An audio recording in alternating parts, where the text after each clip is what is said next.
Ça y est, Honor est indépendant, enfin, non, ça fait quand même quelques temps qu'ils le sont, hein, je vous apprends rien, mais ce qu'il y a de nouveau, c'est que cette fois-ci, ils veulent vraiment nous le prouver avec un vrai smartphone iconique, le Honor Magic 4. Si vous vous rappelez bien, en fait, Honor c'était à la base une filiale du groupe Huawei, mais sauf que Huawei, ils sont un petit peu dans la sauce, hein, à cause des États-Unis, ils ont plus le droit de travailler avec Google, donc ils ont plus le Play Store, ils ont plus les applications Google, enfin bref. C'est un petit peu le bordel quoi. Qu'est-ce qu'ils ont fait? Ils ont vendu Honor, donc Honor eux maintenant ils sont officiellement indépendants, ils ont plus les problèmes de Huawei, donc ils peuvent travailler avec Google, avoir toutes les applications, avoir l'expérience Android comme on y est habitué ici en Europe, et du coup ils essaient de revenir sur le marché. Alors oui, je vous entends dire, hein, ils ont déjà sorti le Honor 50, enfin oui, le Honor 50 c'était un bon téléphone, mais on va dire qu'il restait assez classique sur le marché. Là le Honor Magic 4 et le Honor Magic 4 Pro, ils veulent marquer les esprits en étant ultra premium sur plein d'aspects, la photo, le design, l'écran, tout ça. Et ça tombe bien, on est actuellement à Barcelone, au salon du MWC, pour le prendre en main. Et paf, là je suis au MWC sur place pour prendre en main ce Honor Magic 4 Pro. Et la première chose qu'on peut dire, c'est que ouais, il est mastoc quand même. On le sent bien, c'est un gros smartphone, c'est un smartphone large. Parce que le moins qu'on puisse dire, c'est quand même que le design, on le remarque vraiment. Ce module photo extrêmement imposant, circulaire. Alors Honor, ils sont contents, ils disent que c'est un design symétrique et tout. Ce qu'on peut surtout dire, c'est que voilà, il est visible. Et on a presque envie d'enlever ce module, comme si c'était un objectif interchangeable hein, sur un vrai boîtier. Mais bon, voilà, moi j'avoue que je suis un petit peu perplexe, mais je pense quand même que ça va plaire à pas mal de gens. Ce qui va plaire à moins de gens par contre, c'est que ça a l'air de se tacher vraiment très vite en termes de traces de doigts. Alors là, on était dans un salon, plein de gens l'ont pris, mais voilà, il y a quand même beaucoup de traces de doigts qui s'accrochent. J'ai pas l'impression que ce soit mieux sur les autres coloris. Il faut aussi savoir qu'on a des différences entre le Honor Magic 4 et le Honor Magic 4 Pro. Alors là, j'ai le 4 Pro entre les mains. On peut le voir sur la face avant parce qu'ici, j'ai un capteur photo frontal en forme de pilule. En fait, c'est l'appareil photo frontal pour les selfies et il est accompagné d'un capteur qui est dédié à la reconnaissance faciale 3D. Sur le Honor Magic 4, on n'a pas ça, on a juste une bulle ici, beaucoup plus simple, petite, et il n'y a pas la reconnaissance faciale 3D. Pour rappel, hein, la reconnaissance faciale 3D, c'est le nom un petit peu long pour dire Face ID, quoi. C'est une reconnaissance faciale plus sécurisée. Il y a d'autres petites particularités aussi au niveau du design du Magic 4 Pro qui le distingue un petit peu. L'écran, il est plus incurvé en haut, en bas et sur les côtés pour vraiment occuper une plus large surface sur la partie avant. Bon, ça c'est pour la partie design. Pour la partie plus technique, il faut aussi savoir que le Honor Magic 4 classique, il n'est pas étanche. En tout cas, il n'est pas certifié IP68. Il se limite entre guillemets à 66 watts, alors que c'est du 100 watts sur le modèle Pro. On a aussi un différent téléobjectif qui va plus loin sur le zoom optique, mais qui va moins loin sur le zoom numérique. Du coup, au lieu d'avoir du x100, on n'a que, entre guillemets, encore une fois, du x50. Voilà, grosso modo, c'est ça les différences entre les deux modèles qui ont été annoncés par Honor. Et ces Magic 4 et Magic 4 Pro, ils arrivent en Europe. Alors les prix en Europe, c'est quoi?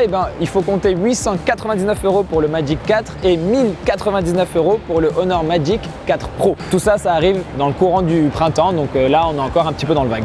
Et il y a une petite info bonus aussi à savoir, c'est que sur ces Magic 4, il y a une puce, on va dire, qui a été dédiée à la sécurité. Et il y a notamment une fonctionnalité intéressante qui vient avec, c'est que quand vous passez un appel, le volume du haut-parleur, en fait, il va s'adapter au niveau de bruit ambiant autour de vous. Donc si vous êtes dans un environnement bruyant, en fait, le haut-parleur va baisser le volume pour que les gens autour de vous n'entendent pas ce que la personne à l'autre bout du fil vous dit. Plus de confidentialité. Et oui. Allez, on repasse en studio. Il faut quand même connaître 2-3 choses sur la fiche technique de ce smartphone. Tout d'abord, on a un écran OLED de 6,81 pouces en LTPO 3.0, hein, un petit peu high-tech et tout. Enfin, surtout, ce qu'il faut retenir, c'est qu'on a un taux de rafraîchissement qui peut aller de 1 à 120 Hz pour une meilleure fluidité. Et pour vous en mettre plein la vue, Honor a vraiment cherché à affiner au plus possible le contour autour de l'écran pour que la zone d'affichage occupe le plus de place possible sur la face avant. Et en plus, pour souligner un petit peu tout ça, ils ont vraiment fait un effort de raffinement comme ça sur le design, très en rondeur, très arrondi, pour un confort optimal.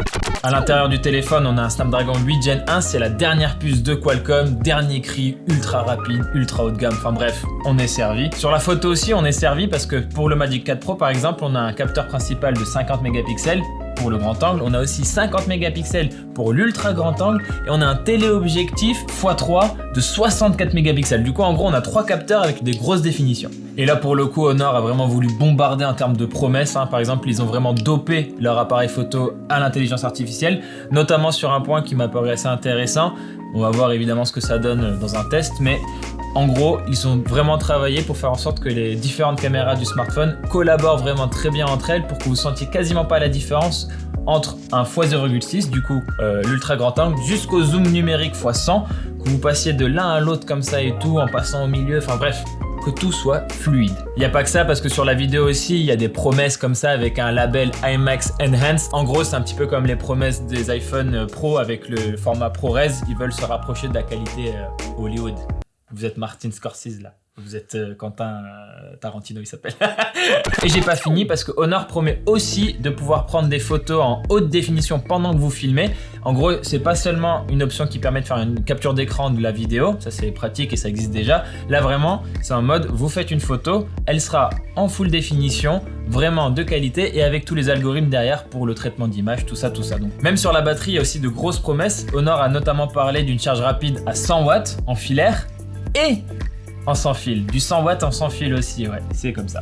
Comme je le disais en début de vidéo, Honor est du coup indépendant aujourd'hui de Huawei, donc ils peuvent travailler avec Google et proposer une expérience Android classique pour nous Européens. Donc on a ici Android 12 avec l'interface Magic UI 6, on a le Play Store, on a toutes les applications Google. En gros, et je parle vraiment grossièrement pour vulgariser la chose, mais là on a vraiment l'expérience qu'aurait dû proposer Huawei s'il n'y avait pas eu toute l'histoire avec l'embargo américain, tout ça. Honor a aussi intégré une puce qui est vraiment dédiée à la sécurité pour protéger votre confidentialité, vos données privées, tout ça. Alors évidemment, il y a des petites différences entre le modèle Magic 4 et le modèle Magic 4 Pro. Le Magic 4, il est par exemple certifié seulement entre guillemets IP64, quand le Pro, il est IP68, c'est-à-dire qu'il a une meilleure résistance à l'eau, il est carrément étanche en fait. On a aussi des configurations photos différentes, par exemple le Magic 4 classique, il va pas jusqu'au zoom x100 en numérique. Voilà, c'est tout pour cette vidéo, merci de l'avoir regardé jusqu'au bout. N'hésitez pas à nous dire ce que vous pensez de ces Honor Magic 4. Moi en attendant, je vais retourner au salon, mais vous pouvez continuer évidemment à suivre ce MWC avec nous sur YouTube et sur tous les réseaux sociaux auxquels vous pouvez penser, Facebook, Twitter, les classiques, Instagram, Snapchat et même TikTok. On est aussi sur Twitch, on n'oublie pas ça. Quant à moi, je vous dis à très vite dans une prochaine vidéo.